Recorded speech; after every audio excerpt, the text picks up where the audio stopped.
What are you chasing? Everything in our life, we're chasing something. Every one of us in the room, we're chasing something. We're going after something. We're trying to accomplish something. Well, today, as we begin our time together, we're going to meet two hikers named Brett and Chad. And they're going to be on a hiking expedition. One of them is an experienced hiker. The other one is not an experienced hiker. We will let you determine which is which in just a moment. But what they're going to face on this hike, specifically the one that is unaccustomed to some things, notice what they face. Notice what goes on as we meet these two hikers today. So let's watch this together. Whew.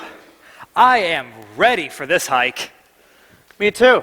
This is going to be a difficult trail. Well, I packed everything on your list. Well, almost everything. Almost. You are in very good shape. And you know what? I've been working out this year. This is going to be a breeze. Well, one thing I've learned while hiking is to never be too confident in your own abilities. There's always something to learn. And, well, the unexpected could happen very easily. Yeah. Well, which trail are we taking? There's just so many of them. You see that rocky one up there? Yeah? That one. Yay. Don't worry. We've been practicing for this. You'll do great. Sure hope so. You don't need him to guide you. You've got this. And you know what? I got this. Watch out for the large unstable rocks. Ho, ho, ho. Are you good? Yeah, nothing hurt except my pride. Thanks. No problem. I'm just glad you're okay. Yeah. Brett, Yeah? I've been meaning to ask you about your D group. How's that going? It's going pretty well. The group's finally starting to open up. The sandy route is easier and so wide. That's great. Sometimes it can take a while for your group to get comfortable enough to share. Are you sure we're on the right path? That sandy route looked wider. Yes, I'm sure. The sandy route may look easier, but it's long, super long, and it winds all around. And, well, kind of made out of sand, so it's easy to lose your footing and fall. Yeah. But you can't see that from the entrance. Yeah, maybe you should lead this time. Hey, Brett, Yeah? do you still have your little friend with you? Oh. This is gonna take forever. Forever. You mean this guy? Yeah, that's the one. Wait, what happened to his eye? Oh, well, my dog Sam decided to say hello to Mr. Woofy. Yikes. You're never gonna make it. Just give up now. Brett, it's too far. Just go on without me. I'll be over here. Come on, Chad. Look how far we've come. Come on, now look how close we are. Just keep your eyes on the prize, Chad. This is harder than I thought. Yes, it is hard, but the view is worth the work. Come on, keep your eyes on the prize. Okay. Keep my eyes on the prize. Keep our eyes on the prize, and we will arrive.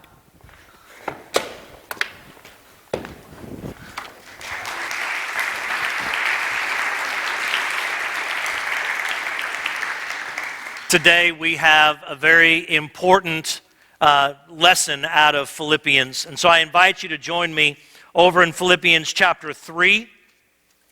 We're going to look at verses 1 through 6 today.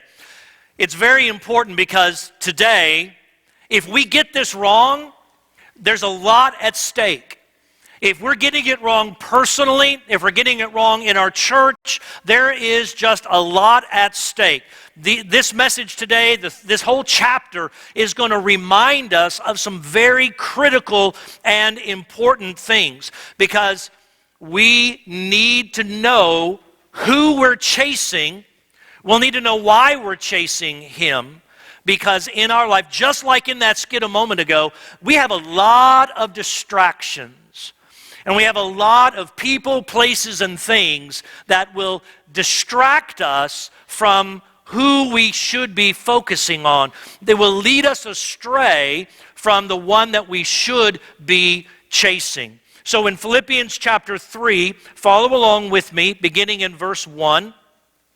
In addition, my brothers and sisters, rejoice in the Lord. To write to you again about this is no trouble for me and is a safeguard for you. Watch out for the dogs. Watch out for the evil workers. Watch out for those who mutilate the flesh. For we are the circumcision, the ones who worship by the Spirit of God, boast in Christ Jesus, and do not put confidence in the flesh. Although I have reasons for confidence in the flesh, if anyone else thinks he has grounds for confidence in the flesh, I have more. Circumcised the 8th day, of the nation of Israel, of the tribe of Benjamin, a Hebrew, born of Hebrews, regarding the law, a Pharisee, regarding zeal, persecuting the church, regarding the righteous that is in the law, blameless. So as it was stated earlier, if anybody had a right to boast, it was Paul. Well, I want us to look at a picture together, because I think when we look at this picture, this trophy case, it brings back memories, right?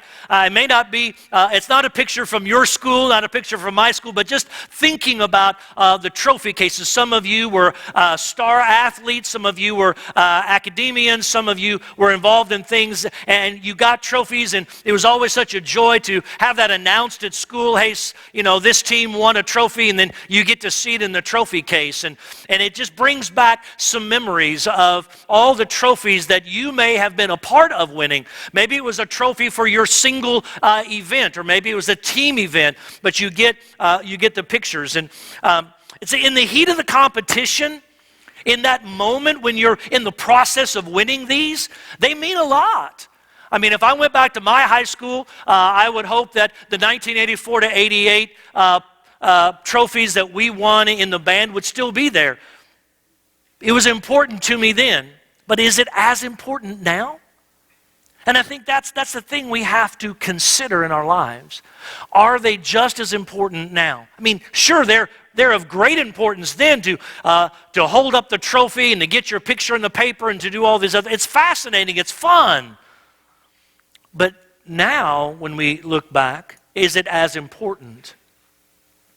The problem is sometimes we grow up and we're away from getting trophies, but we're still getting different kinds of trophies. Maybe you're getting the awards at work. Maybe you're getting awards in the community. Maybe you're getting different kinds of things. Or maybe you got the #1 grandpa coffee mug. I don't know what you got, but you may have received these things, and they do mean a lot.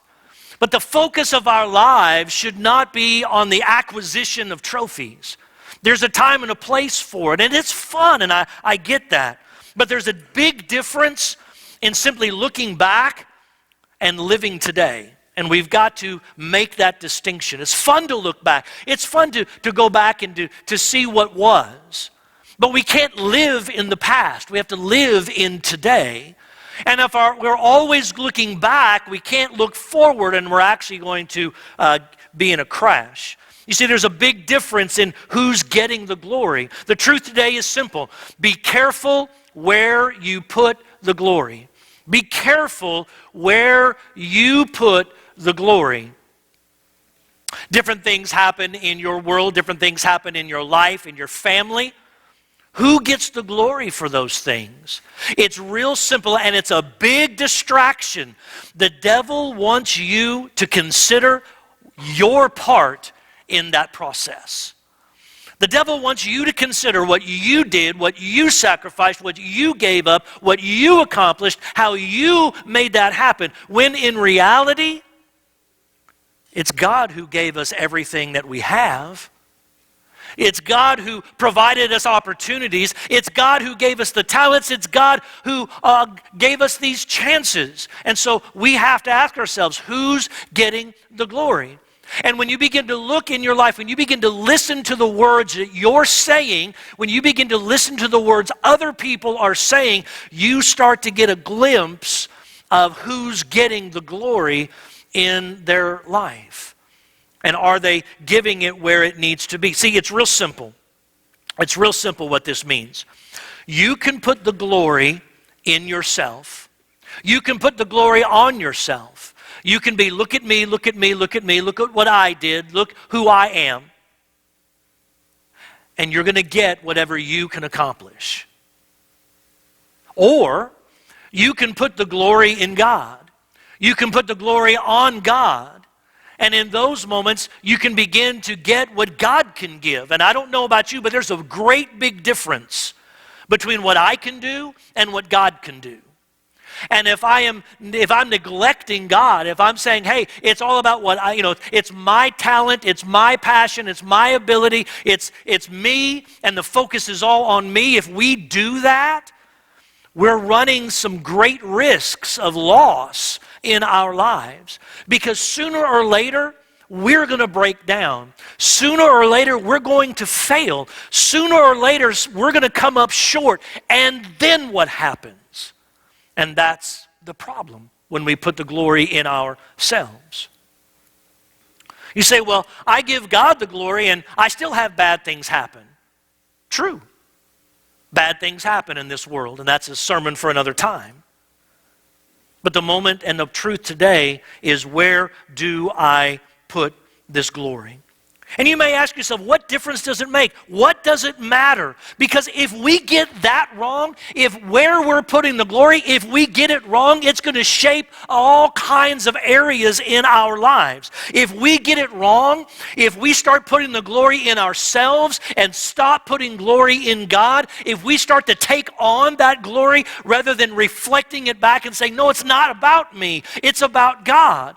And it's not in that false sense of humility. I had somebody tell me one time, they came up and said, hey, great message, whatever. And I said, well, it's not about me, it's about God. And they said, yeah, but you're still the one doing it. And I'm like, okay, I get that. But at the same time, it's not about us. It's about God. And if we get it wrong, if we get this one little point wrong, we're putting our marriages in jeopardy. We're putting our families in jeopardy. We're putting our church in jeopardy. We're putting our community in jeopardy. If we get this wrong, everything about life is now put into a risk position because we're not giving the one who deserves it the glory. We're starting to take the glory on ourselves. If we get distracted on this issue, if we start to say it's all about us or it's all about me, and that's what it comes down to. Where are you giving glory? Where are you honoring? Because let me tell you, it's real simple to look at ourselves. It's real simple to look inside. It's real simple to look at what we did. And that is a major risk.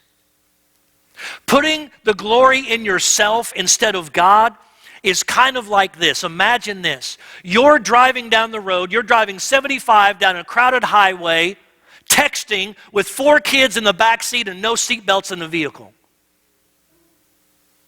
That's the risk you're taking. That's the kind of danger that you're putting you and other people in when we start taking over the glory and we stop giving it to God.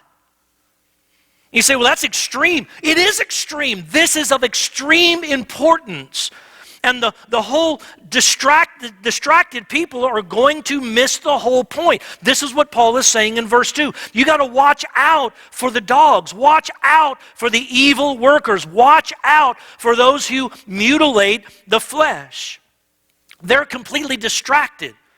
They're thinking about what they can do. They're thinking about how, I live up to the law, and I honor, and I do this, and I honor that, and I'm taking care of this, and boy, look at how good we're doing. Hey, start looking at me. Look at how good we're doing. And he said, that's not the case. He said, look, guys, if I wanted to brag, I could brag. If I wanted to talk about myself, I could talk about myself. In fact, if you wanted to make comparisons among us, I'm far and away better. But the reality is, that's not what we're supposed to be doing. He said, I could do that, but that's not the point. The point is not to be looking at how good I am. The point is not to look how good we are in comparison to somebody else. The point is that I need to be giving God the glory for wherever and whatever I'm in. I need to be honoring Him and giving it to Him. You see, the person whose identity is tied up with his or her possessions or status or achievements and is pursuing them with great desire, it is that person that can be so easily unaware of God's call on their life or God's desire to care for our neighbor. Think about it. If the focus is on you, you can't see what God wants you to do, and you certainly can't see how God would want you to serve Him in other places if it's about you.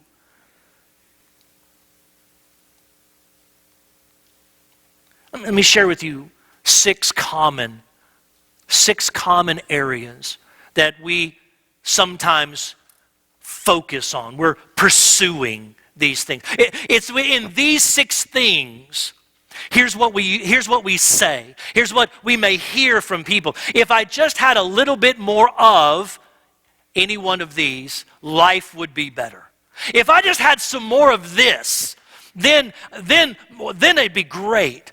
And we may even go into our prayer time sometimes saying, God, if I just had some more of this or this and a little bit of that and a dash of that, man, life is awesome. So what are those six things? Well, the first thing is luxury and leisure.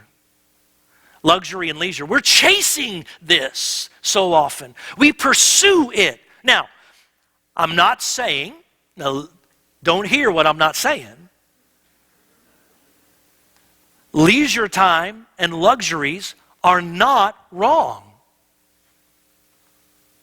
What I'm saying is when we pursue them and think that's what's going to give us the satisfaction in life, that's when we start to have that changeover into a risk position.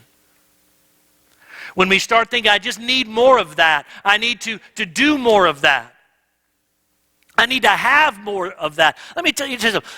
It doesn't last. Luxury and leisure doesn't last.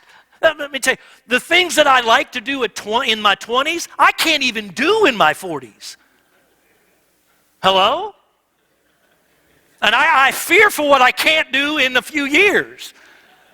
Can I get a testimony on that one? Yeah. Okay?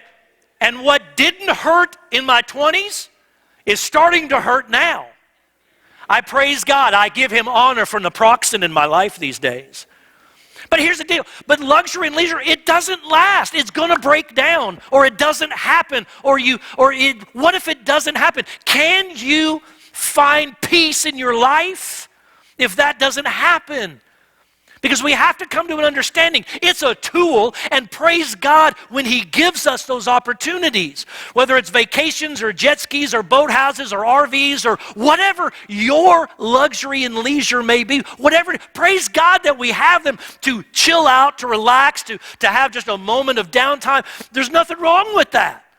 But when we begin to pursue it and chase it, we put ourselves into a risk position. The second thing, possessions. Possessions. Possessions aren't a purpose in life. Possessions aren't desired to be a purpose in life. The acquisition of stuff. We got more stuff we know what to do with. We got more stuff than we know what to do with in our homes. We got more stuff we know what to do with. Even in the church building, we got more stuff we know what to do with. We're trying to find new cubby holes to throw stuff. I don't even want to ask, because I'm one of them, but I don't want to ask how many of us got storage buildings to hold our stuff. Church has got one. It's out on the back lot. We got stuff, but here's the deal. Stuff isn't wrong unless it's the pursuit of your life. Are you chasing stuff? Are you chasing possessions? That's not a purpose in life. Possessions don't give you purpose in life. It only feeds that mentality and feeds that desire. You chase possessions. I want this, and then it comes out and all of a sudden you want something else. Or when it comes to electronics and it comes to technology, you're chasing that Galaxy 10, you're chasing that iPhone 11, you're chasing that new computer that came out, you're chasing that new version of the game that you want to play, and the problem is the moment you buy it, it's already obsolete. I'm not telling you anything you don't know. Here's the deal. They're not the purpose of your life. We aren't supposed to be pursuing those to such a great situation. Possessions aren't a purpose. Third, happiness isn't hope. Happiness isn't hope. There's a great deal of difference between happiness and joy. But when I talk about happiness, see, happiness, and you know this, many of you already know this, but let's refresh ourselves.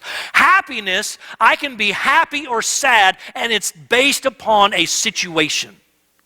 It's based upon a circumstance. If circumstances are going right, I'm happy. If circumstances are not going right, then we can be a myriad of emotions. We can be sad. We can be mad. We can be enraged. You know, on any given Saturday, half of America is happy and half of America is sad. If we'd all just understand how to have joy on Sunday, that'd be great. Go back and watch last week's message. Happiness isn't hope. Having happiness, that's not the end all. It's like I said, if I could just have a little more luxury, then it's not. There's always going to be more. If I had just a few more possessions, man, you know, if that's the goal of y'all, where does that end? What that amounts to is this. We start by saying, if I just had this, if I just had, you know, this house, if I just had this vehicle, if I just had this thing in my, if I just had whatever it is, you pick your own thing. Here's the deal. What it ends up being after you get a little older, what that prayer turns into, it started out as, I want this, that, or the other. What it ends up with is, God, I need a larger storage building. Hey, God, I'm really praying that facility close to me opens up a new storage building because I got more stuff. And we laugh at that. But my friends, that's the absurdity of the end of it. If that's the pursuit of your life, we can't help what our in-laws give us. I'll just stop right there.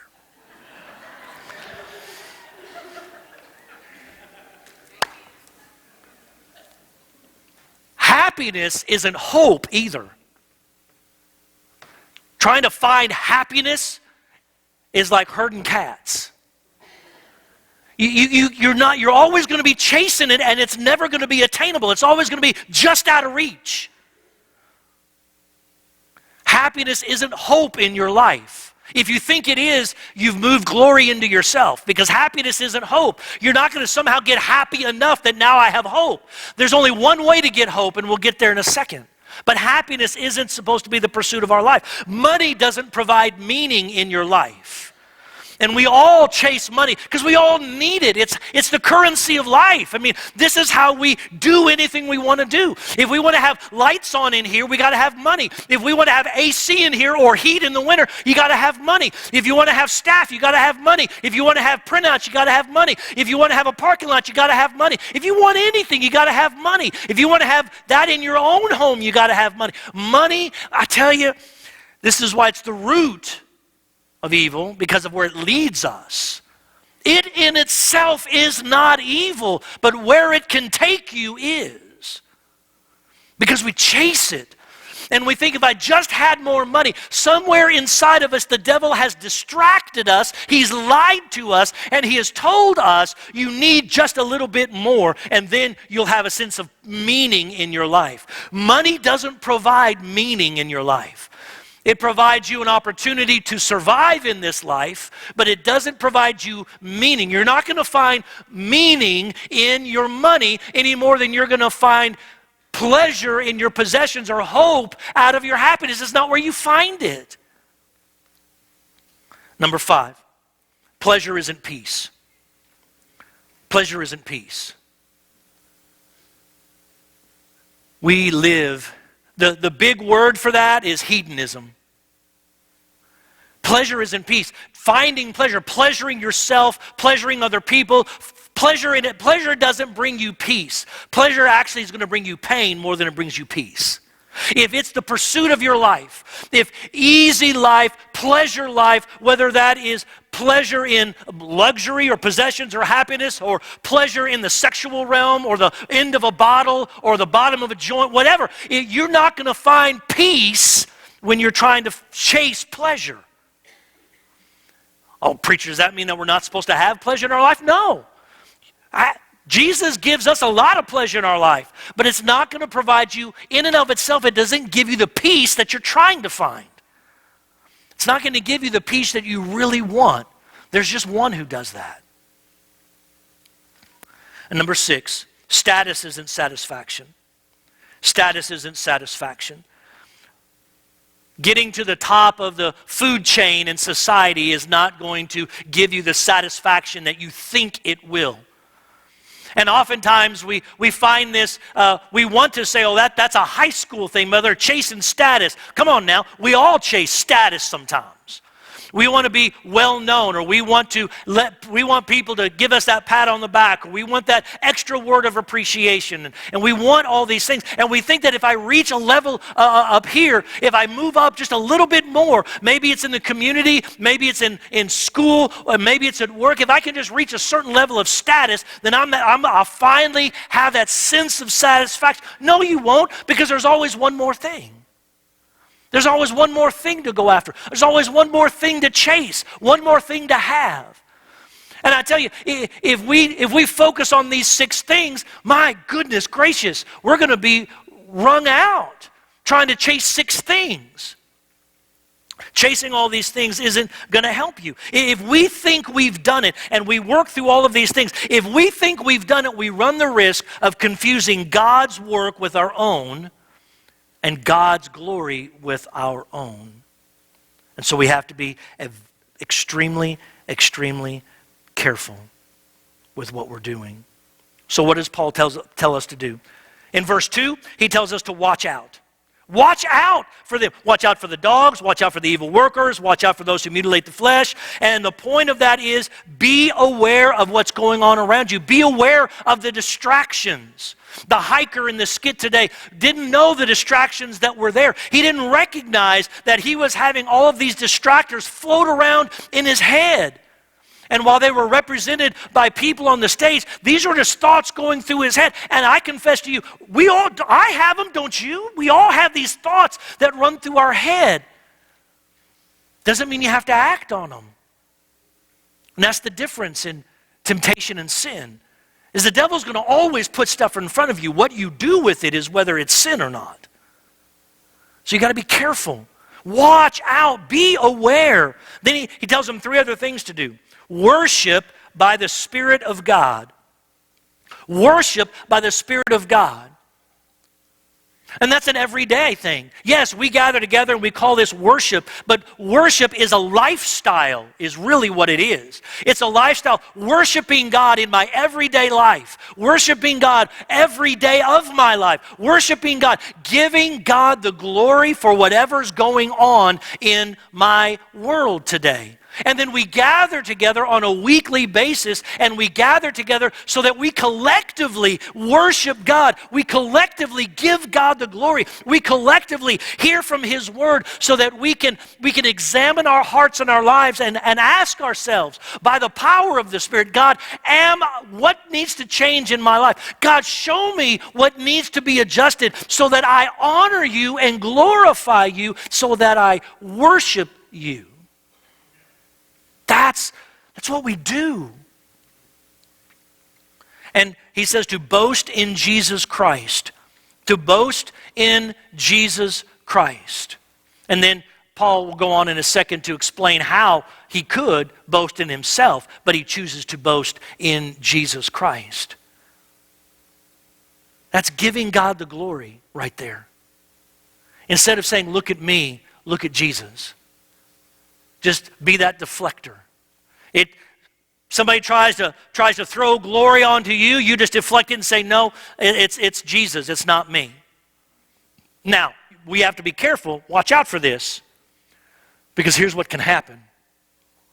I can on the outside be saying, oh no, it's not me, look at Jesus. But on the inside, I can be saying, yeah, they finally recognized. Oh, give it to Jesus, but in your head you're going, yes. Got to be careful. We got to be aware of how that's working in our lives and what's going on in our lives. And he says, have no confidence in the flesh. So why do we pursue everything else more? Why do we pursue all this other stuff? Why do we go after all these 6 things instead of Jesus? Why do we do that? Because here's what goes on in our minds. There's 3 things we might say. First thing we might say is, they won't happen to me. That won't happen to me. That's going to happen to somebody else. That's not going to happen to me. And so we don't think it's going to happen to us. Secondly, we say, well, I've got it under control. Boy, I can handle this. It's okay. It'll be all right. Let me tell you something. The greatest of us can fail at this. And we've all got to understand how we can fail at this thing. We don't have it under control. If we're not careful, it happens to every one of us. If we're not careful, it happens to us collectively. We've got to be careful. Or we say, well, I'm different. I'm not like everybody else. I'm different. To which we'd all go, yeah, we know that part, but...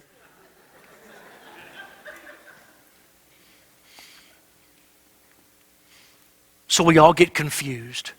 And we all get distracted. We pursue the wrong things. And Paul is trying to help the church at Philippi to help us understand, what are you pursuing? And more pointedly, who are you pursuing? All the while, when we pursue ourselves or we go after all of these things and we're chasing these things, we don't see what's happening in our marriages. We don't see how it's harming our marriages, how it's harming our families. Look what happens.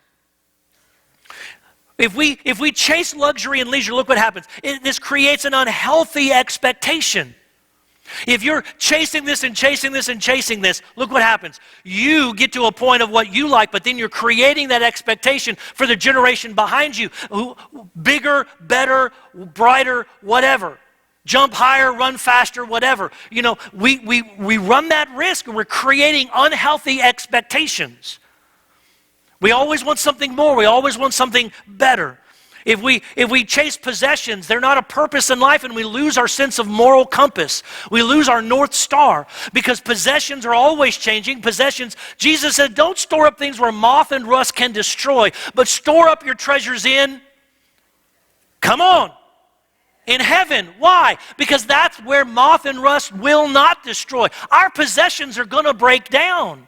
And we've got to understand that's not where we find purpose in our life. If we're chasing happiness, it creates unhealthy desires and demands. And you create addictions in your life because you're always chasing happiness. When something goes wrong in your life, you got to find whatever it is. Addict after addict after addict I would deal with in rehab, year after year after year. Everyone, they were chasing happiness, and when they didn't have happiness, because that's not hope in our life, when they were chasing happiness, when something bad happened, they'd fall off the wagon. When something awful happened, they'd relapse. When something didn't go right, or mama died, or they lost their job, or whatever may happen, that happiness then wasn't at the level they wanted it to be, they would find that release in relapse. And in that moment, that dopamine addiction comes into play. And we've got to be careful about that. That's risky behavior for us personally, but it's risky behavior for our families and for the next generation, for your kids, for your grandkids, for our church. It's risky behavior. We see relational breakdowns and self-centered people and the unending search for more. Look, every one of us will face problems. Every one of us has problems. It's what you do with them that makes the difference. How you handle them. Because if we look at luxury and leisure, that's not going to fix your problem. If we look at possessions, that's not going to fix your problem. Chasing happiness is not going to fix your problem. Money doesn't fix your problem. And pleasure doesn't fix your problem. And status doesn't fix your problem. There's just one solution to the problems you have. And we all know the solution. The problem is in practical life experience, we forget the one solution. We have the one solution in here, but I'm telling you, we need the one solution out there more than we need it here. Because it's easy to have it here, but we've got to have it out there. And that one solution, who is everlasting, and that is Jesus. I'm going to give you the Sunday school answer option right now, okay? All these questions end in Jesus. And I want us to understand and come together and be unified together in expressing who it is that needs the glory, who it is that ought to be getting the glory, and who it is that is worthy of getting that glory. Who gets the glory? Jesus gets the glory. Who brings us purpose? Who brings us hope? Who brings us satisfaction?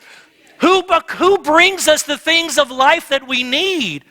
Who brings us peace? Who brings us everlasting life? Who is the one that died on the cross for us? Who is the one that rose from the dead? Who is the one that stayed around for 40 days so that we know he was real and alive?